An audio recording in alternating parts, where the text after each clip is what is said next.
ছোট পর্দার জনপ্রিয় অভিনেত্রী মৌসুমী হামিদ সুখবর জানালেন। কিছুদিন আগে বিচ্ছেদের খবরে আলোচনায় এলেও এবার জানালেন মা হতে চলেছেন এই অভিনেত্রী।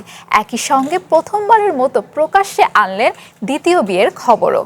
সম্প্রতি রাজধানীতে একটি অনুষ্ঠানে উপস্থিত হয়ে ভক্ত অনুরাগীদের এই সুখবর দেন মৌসুমী হামিদ।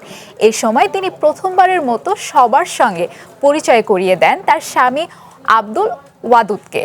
এ সময় মৌসুমী হামিদ জানান, বিয়ে করেছেন বেশ আগেই এবং খুব শীঘ্রই প্রথম সন্তানের বাবা মা হতে চলেছেন তারা। মৌসুমীর ভাষ্য, 14 বছরের বন্ধুত্ব, পারস্পরিক সম্মান ও একে অপরের পাশে থাকার বিশ্বাস থেকেই তারা বিয়ের সিদ্ধান্ত নেন। বর্তমানে অভিনয় থেকে কিছুটা বিরতি নিয়ে নিজের ব্যবসা ও অনাগত সন্তানকে ঘিরে সময় কাটছে এই অভিনেত্রীর। একটি সুন্দরী প্রতিযোগিতায় রানার্স আপ হয়ে দীর্ঘ